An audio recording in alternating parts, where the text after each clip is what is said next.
Hey, what's up, everybody? Welcome to the Family Color with Shay. I am Shay, your host. For those of you who are new and joining us, go ahead and hit the subscribe button really quick. And if you have not had an opportunity to share our link yet, go ahead and do that too. And for those of you who are new to the Family Color with Shay, this is a YouTube broadcast created by me. Our broadcast is intended to serve as a forum for hosting open and honest dialogue about a variety of different subjects that are taboo in most families and cultural communities. Our motto is that we talk about the stuff that people are afraid to talk about, such as absentee fatherism, molestation as a child. The list goes on and on. But the show is here to peel back some of those avoided layers that we don't cover in families because we're afraid to.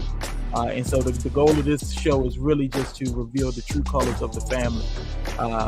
Most of our content will cover the African American experience because I'm Black, but we will cover other cultural communities and make sure that we give room for you to amplify your story.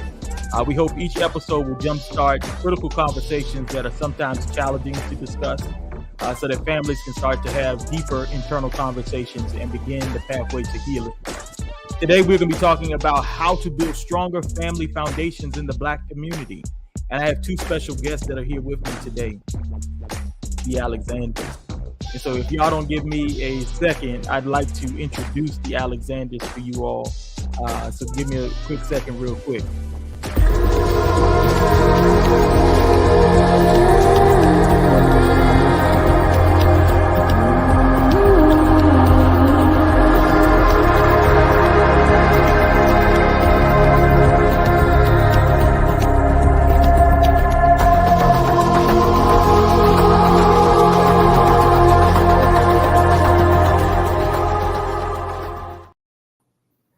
Oh, welcome to the show. Look at the Alexanders. Y'all, we have this opportunity to connect with two of the most precious people I know. I respect them very much, and I just want y'all to know that I'm super excited about connecting with y'all on tonight and talking about this subject because I admire what you all have built as a family, and I believe that you have something to share with the people. Do you mind introducing yourselves? Yep, no problem at all. Hey, everybody. I'm Michaela Alexander, and this is Levon Alexander. All right. How long have y'all been married? Levon Chanel. Coming up on 6 years. That's right. Come on now. I knew that. Y'all in it deep now. Come on now. That's the 5-year mark. Yeah. That's awesome. Well, I'm excited about tonight, and I'm looking forward to everything that you all have to offer to this conversation. But before we get started, we want to kind of break the ice just a little bit and see if the Alexanders can help us to introduce some of the other Black families that we have grown to know over the years. And so we're going to play a quick game called Name That Family. And y'all, we're going to see if the Alexanders have what it takes to name the Black families that we grew up with.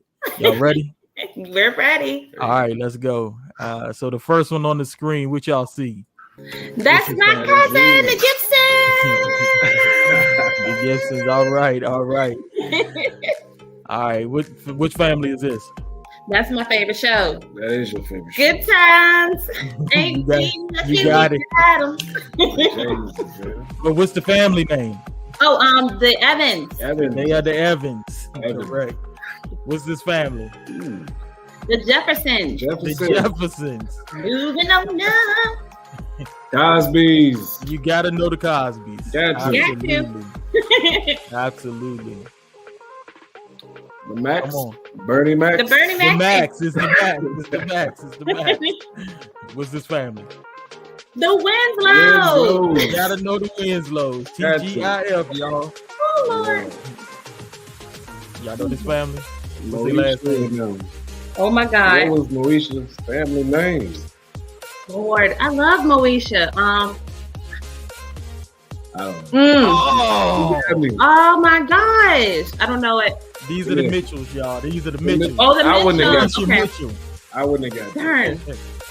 Wayans, gotta be Wayans. I hope. Now, Y'all remember the Kyles? Kyle's. No. I wouldn't have got that either. God. Yeah, I didn't really watch that. All right, y'all know this family. They the greats. Alexander the Great. The greats. Y'all know that family. All right, not bad. Y'all got 6 out of 8. They doing all right, y'all. Yeah. Passing score. Yeah. Cool. So the first question I got is, since we're talking about family foundations and we just got finished seeing those Black families that we have grown up with over the years, what did you notice about those pictures that was in all of the families? What you notice about it? Mother and the father. There's a mother and a father. That's exactly right. Yeah. A mother and a father. Not to say that is the answer to our question on tonight, but it's definitely a start. Is that a good family foundation definitely takes 2 parents, and it looked like those families represented well. And so tonight we want to hear from y'all to hear what you got to say about what the Black family requires to build a stronger foundation. And so if you don't mind, I'd just like to give y'all a chance to describe for me what you think the state of the Black family is. Not looking at only yours, but just the Black family in general as we look at the community in totality. Well, I would say the Black family in general is doing very, very, very well in comparison to years prior, generations prior. As long as you have a mother and a father in the home, I don't see how anybody can say anything other than they're doing spectacular. Okay. What you got to say, Miss Alexander? I would say, again, generational wise, like compared to where it was before, I feel like I can speak on based on our generation, which is the Millennial Generation, that we are doing a better job as far as what we'd like to see in a parent when we were growing up, and actually implementing that in comparison to what we've had before. Not to say that our parents didn't do a good job, but just saying that we're able to implement a little bit more and realize some of the things where it's common or that we grew up with and we all can relate as far as sayings and things like that. We've been able to overcome them and know hey, I didn't really like that. And that was really beneficial to me.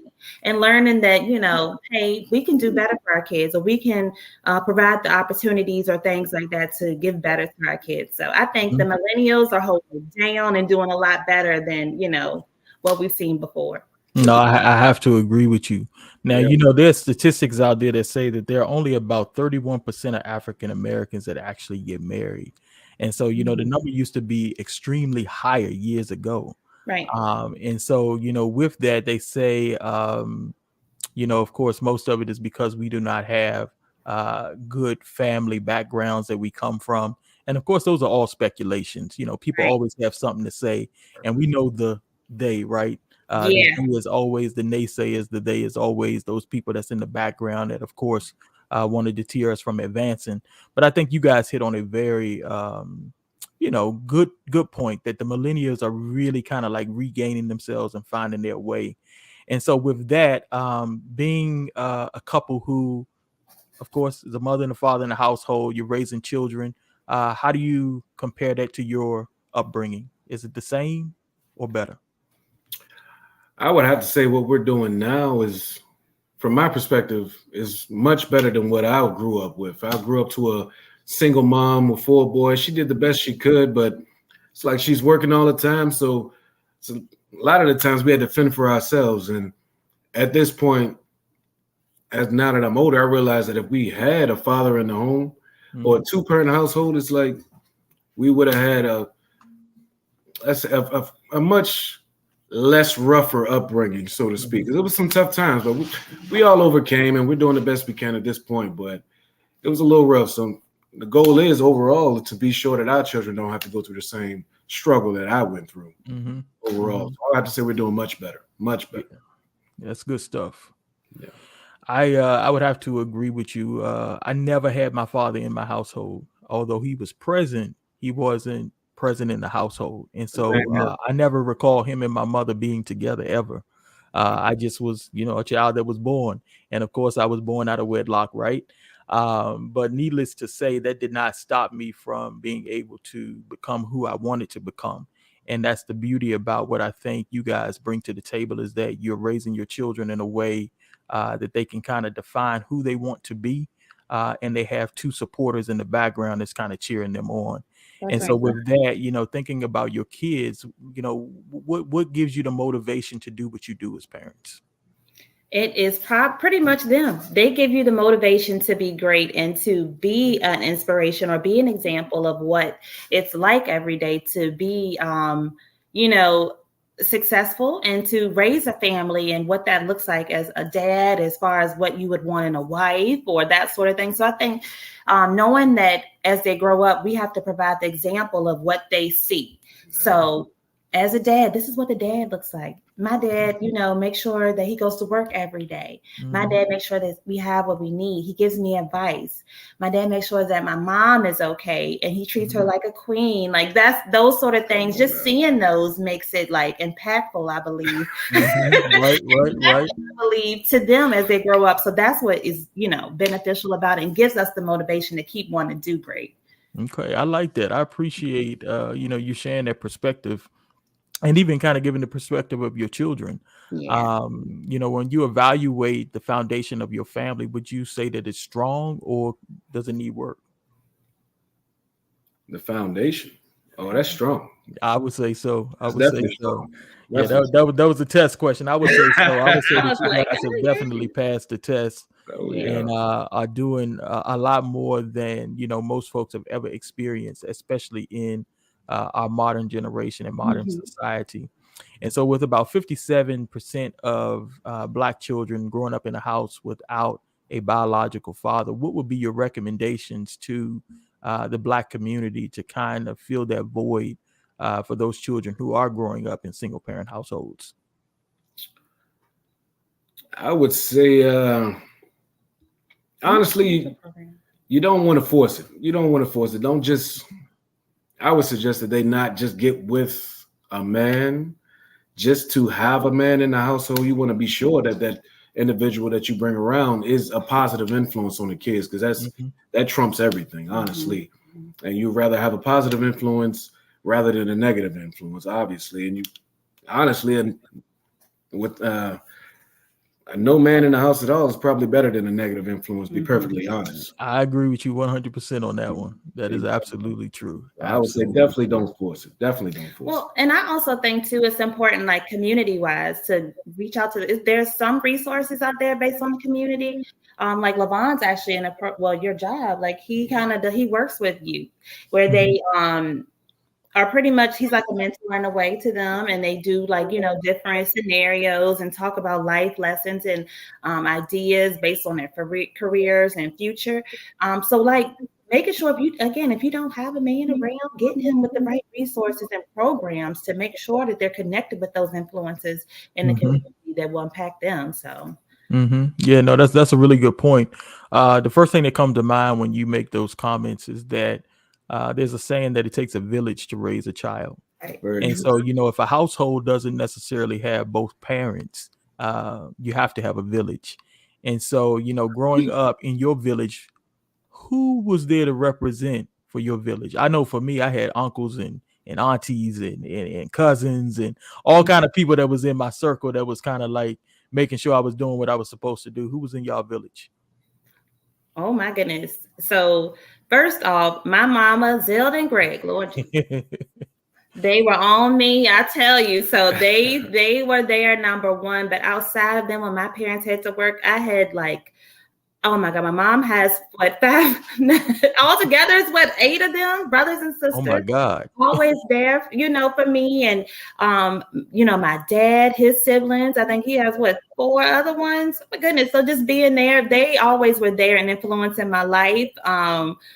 Older cousins, just having them around who were positive influences on me, just always supporting me, my grandmother, grandfather, oh my God, so many people. So I was just so blessed to just have that in my life. I know a lot of people don't have the opportunity to have that or that many people, but when I tell you I was blessed to have that, I really was. So I had a big village. Yeah, you had an army. Woo, I was surrounded now. Wasn't doing too much. That's for sure. What about you? Well, they say opposites attract. That must be the case, because it was really predominantly just my mom and my brothers. Like To be completely honest, my brother, especially my older brother, like he really took on that the mentor role, so to speak. I looked up to him, and he basically guided me and my little brothers, and tried to be sure that he filled that void that was there ultimately. Yeah. Because again, I say my mom was working all the time, so it was really just us, and we went through the struggle together. And it would have been great to have a village, but realistically, most of the time, if not all the time, it was just me and my brothers. Yeah. So it was family. It was family. Cool. Yeah. So when we think about, providing our family and our children with the mechanics that they need so that they can operate in this society, share with us some of the morals and the values that you're working to instill within your family to ensure that they have what they need to make it. Oh, that's a good one. That's an easy one there. I would say the main thing I try to instill into my families, more specifically my kids, is integrity. Integrity. It's like it's extremely important to know that you need to be doing the right thing regardless. Whether someone's looking or not, whether someone's cheering you on or not, doing the right thing, good decisions, good results. It's something I tell my children all the time. Good stuff. All the time. And it resonates with them. And I see them to actually see them implement that in their own lifestyles. It's amazing. It's amazing. It's nothing better than that. Yep. It's so funny because our household is like built off of saying. And I think the Black community, that's what we do. Like it's like we're gonna have a little saying so they'll know, like, if they do something or have a circumstance, then they'll be like, LeVon will say, well, what did I tell you? And he'll be like, good, bad, this is bad results, good results. So it's like they know. And so the positive thing, we played this game the other night with the kids because we were practicing in the way too with the kids. Yeah. We're all like sitting around, like throwing out questions, and everybody has to answer. So we were just saying pretty much, what about daddy did you learn? What did mom teach you? That sort of thing going around. But a lot of it was like, sayings. And what makes me proud is that I want that to be embedded in them. So when they get in the real world, when these circumstances or things come up, that's in there. Like, okay, daddy said bad decisions, bad results. So, that sort of things. And I have my things too that they mentioned, but that is like one of the biggest things I think. So with that, reflecting on your own lives, what are some sayings that, family members, mom or daddy has said to y'all coming up that still stick with you today? What's them sayings? My dad used to say, you don't play to lose. That's like the best. Okay. He still says that's our biggest one. You can ask me, Kendra Justin. Dad said, "Don't play to lose," and that's what you got to implement every. Okay, you got to be in it to win it. I don't care what you're doing. You better be in it to win it. Okay, I can get down with that. I would say a saying that my mom told me is, "You always want to be punctual. You never want to be the last one. You never want to be late at anything. Punctual, being punctual." She really embedded that in us at a very young age. So, yeah, and that's a good thing because you know what they say about Black people. They say we ain't never on time. That's what they say. They say a lot of stuff. So the Alexanders be on time to stuff. Always. We be on time. Always. I'm sitting here thinking, and I'm thinking about what my grandmother used to say. She used to always tell us, self-praise is half scandal. And so she said, never sing your own praises, because if you got to do it, that means you ain't doing that good. If somebody else is doing it, then it's worth looking at. I like that. Praise is half scandal. Yeah.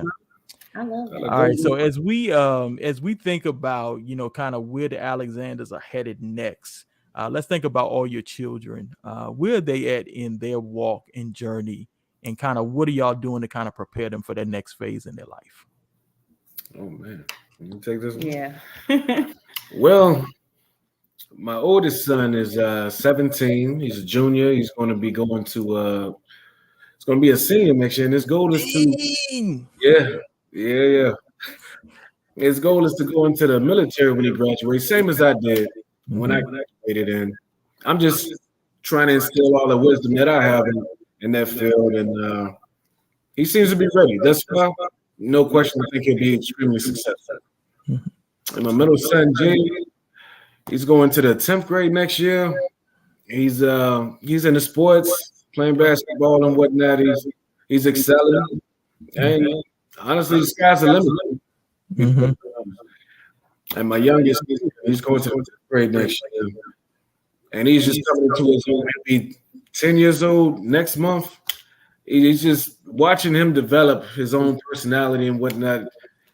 Like he has goals of being a doctor. He wants to be an NBA. He wants pretty much the world. And honestly, if he works hard enough, he can get anything he wants. So, and I see the potential in all three of my boys, man. I'm just looking forward to what the future holds.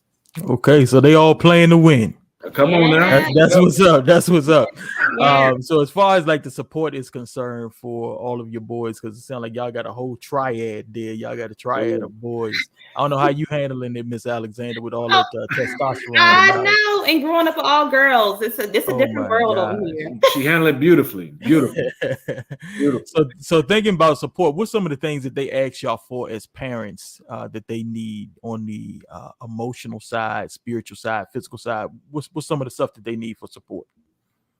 I would say advice and encouragement.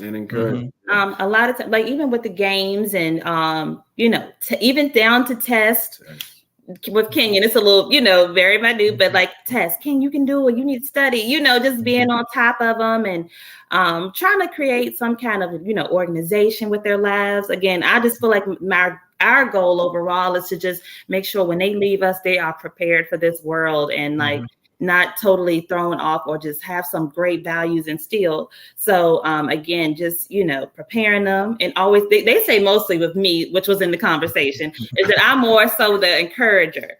So I encourage them to do well. And, even in the certain things that I do. So I will do things around the house that don't probably have anything to do with them. So maybe I'll do things like I'll bust out in song, or I will, talk about God. I don't know. I just would say like, something good happened to me and God is good, whatever. And they're like, okay, Kelly, this is how you feel. And this is who did this to get you feeling. Yes. So that's I love it. I love it. Our house is crazy. So, that's actually my next question for y'all is how would you describe the household? Is your household fun, boring, strict? What's your household like? It's rarely boring, if anything. There's a lot going on. Just to get this moment of peace here, it was a everybody has to get sent off. It was a task. Yeah. But honestly, they're all great kids. Great kids. And honestly, it's nothing I can ask of them that they wouldn't do their best to accomplish. Like you give them an order, they're going to execute it to the best of their ability. Just great kids, man. I can go on. Yeah. And overall, like our household, we pretty much are all together all the time. Like any room we congregate to. So like right now, we just put patio outside, so we'll all end up sitting there together. So we kind of congregate in the same spaces. We'll have open discussions. We have team meetings. Team meetings. Regularly. We also, play games and whatever. We just have fun. So overall, our house is pretty much like it's fun. It has to be, especially getting all day being serious. I'm like. I mean, I think that's important to the family foundation is that there have to be a little bit of humor. It has to be some fun. Yes. To have a strong foundation, it's just like pouring concrete. You have to have all the ingredients to make it strong. And so, the stuff that y'all are touching on are definitely important components within a family. And so, as we look out and we encourage others that are listening on tonight, what's some of the things or the advice that you would give to families that they should strive to incorporate within their family? One or two things.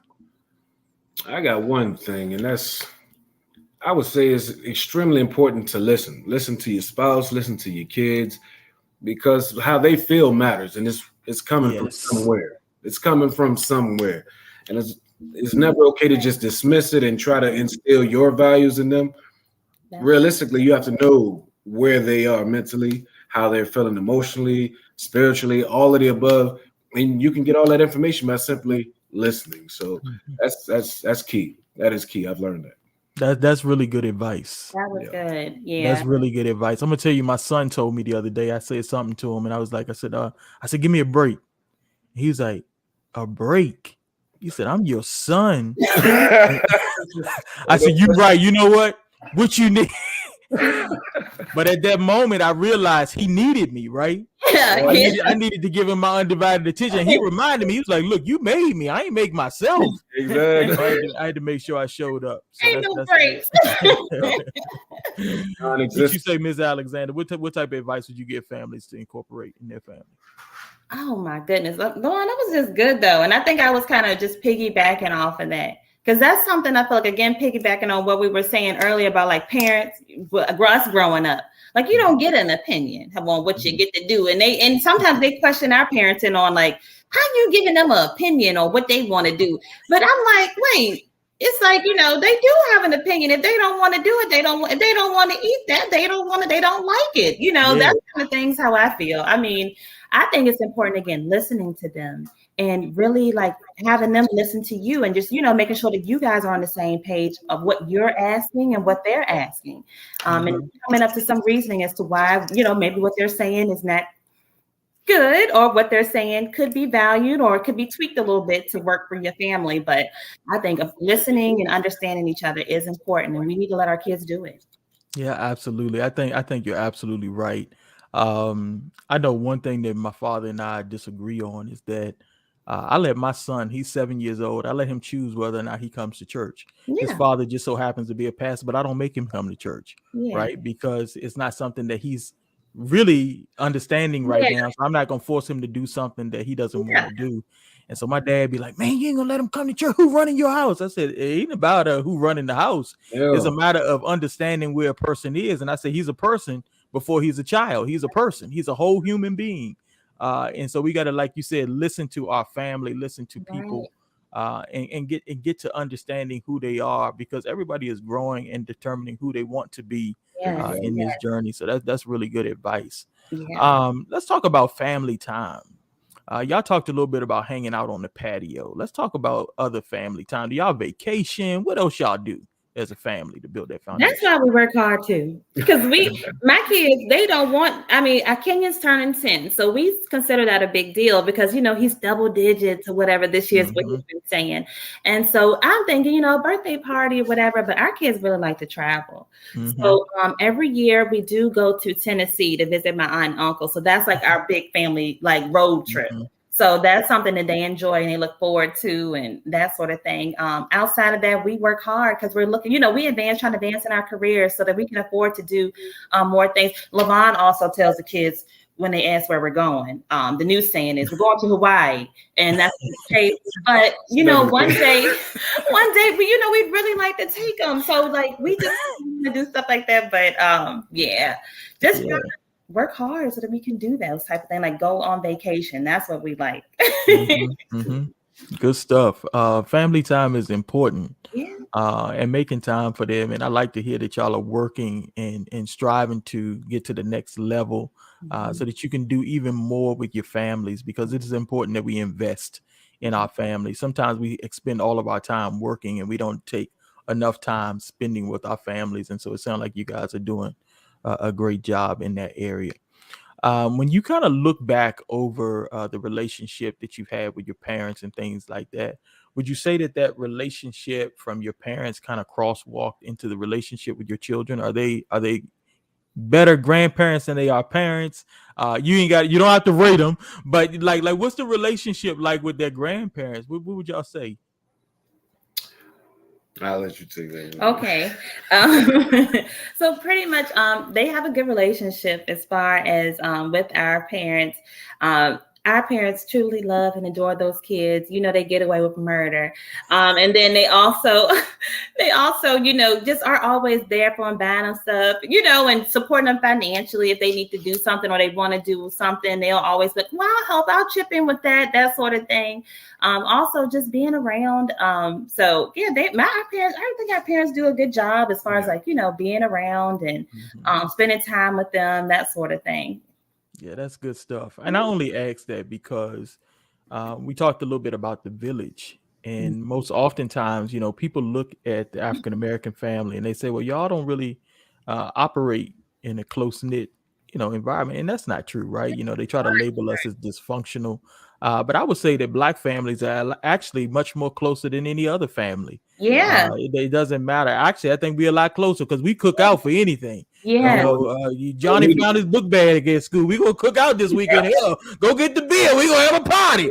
But at the end of the day, I think it's important that extended family is close and that we create an environment where our kids know that they can go to anybody in the family and receive the same level of support as they do in their own home. Exactly. Yeah. What else would y'all throw out as far as like some good solid advice for young Black families that's starting out?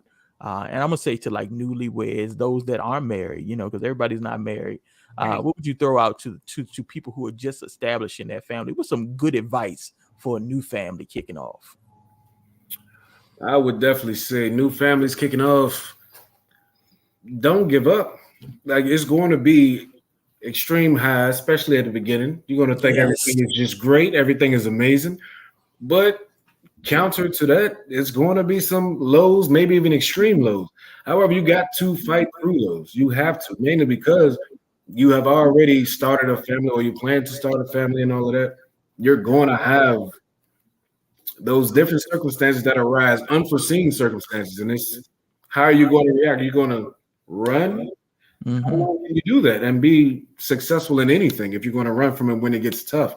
You have to fight through it. And honestly, if we had those mentalities, we wouldn't be here today. Be perfectly like we've been through some great things, we've been through some bad things, but realistically, that is all a part of our journey overall. Yes. And it makes all the difference. The fact that we made it through and we made it to this point and got years and decades down the line to go together. It's just it's all part of our journey, and together it's a beautiful thing. Mm-hmm. Good stuff. That's kind of a good segue into being the leaders of a family. We talk a lot about our children, we talk about our homes and our careers. Taking care of one another as a couple is extremely important. And y'all shared that y'all been together for going on 6 years. They're getting old. Longer than that. They getting old. They getting married for 6 years. Longer than how long y'all been together? Come on, that's your turn now. What we got? You said 11, right? About to be 12. Oh my God! Yeah. They getting old, y'all. Yeah, they great people. But for that, taking care of each other, what would y'all say has been the highlight of kind of being there as partners? I would say we are, again, Levon mentioned earlier, we're opposite people. So we are there for each other in opposite ways, and it helps. And I think that's what attracted us, because what I needed out of him is what he needed out of me. And so sometimes, Levon is more, do it, go ahead. And I'm very like cautious and I want to think about it and I'm not really sure or whatever. And he's like, what, oh, this is the pieces. These are the facts. Go ahead with it. Do it. So we give each other the things that we need. And I was like, that's why I feel like God put us together, because we really bring out those other things and we fit like a puzzle. And it makes us, motivated to do certain things, or why we are the success in our lives that we want to be. While we reach some of the goals in our lives that we want to reach, is because of each other. Like, you can do it, try it, why not? Or I'm like, Levon, you need to think about this. Hold on, wait, and we give that to each other. So that's been beneficial, as for us to be successful in our relationship. Good stuff. Good stuff. All right. So new families, y'all hear that, right? Oh yeah. Okay. And then what would y'all say as far as like, your friendship is concerned as partners? How do you keep that friendship between the two of y'all? I would say compromise is a big thing. Yes. It's no way I can get away with doing what I want to do all the time. And I wouldn't be fulfilled if I'm doing what she wants to do all the time, and vice versa. So compromise goes a long way, whether we are doing something as a family with the kids, or if it's just me and her. We're going to lean her way a couple times, lean my way a couple times. Whatever makes everybody happy. You have your moment, I have my moment, but we're joining each other on all of those moments, and that makes all. Right now the playoffs are going on, by the way, so I'm doing a lot of the compromising side right now too. So I just put that out there, but it'll come back tenfold. There we go. Yeah. That's cool. That's cool. So there's definitely a friendship. So that's an important ingredient in the foundation is friendship. And then as far as like giving your children something to I guess marvel at or see as an example, what's that thing? What's that thing that y'all give them as a couple that they may not say it, but y'all are giving them to take away from this relationship? Saying being open and honest and communicating. Communication is key. And we don't mind communicating in front of the kids, especially if we have a disagreement. It's not like we're yelling at one another. It's not like her voice is raised, so I try to match her voice. Not at all.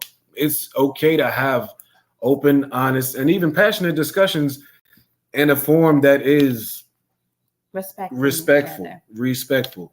And one of the rules is you don't yell, fight, argue in front of the kids, honestly. But honestly, you shouldn't yell, fight, argue like that at all. Be perfectly honest. We're adults. Why we can't have just sit back and have a professional conversation or a personal conversation in the correct form.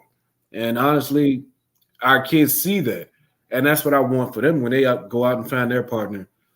It's never a bad time to have a good conversation. Right. And I think I like them to see, I love them to see that we love each other and we like have fun. Like sometimes we may do stuff in front of like kids. Or LaVon may, tap me in areas that I don't feel like being tapped in while I'm cooking dinner. And, it plucks my nerve, but they laugh too and they think it's funny, And we have fun and, are respectful to each other. So I think in the most part, I just love that they see that. And I want them to find a spouse that they love and they can show what do you say? Like show they love in a way, in front of them. Affection. Be affectionate, Yes. PDA, it's crazy because I was telling my wife the other day, my son, I've always gave him a hug and a kiss when I set him off to school.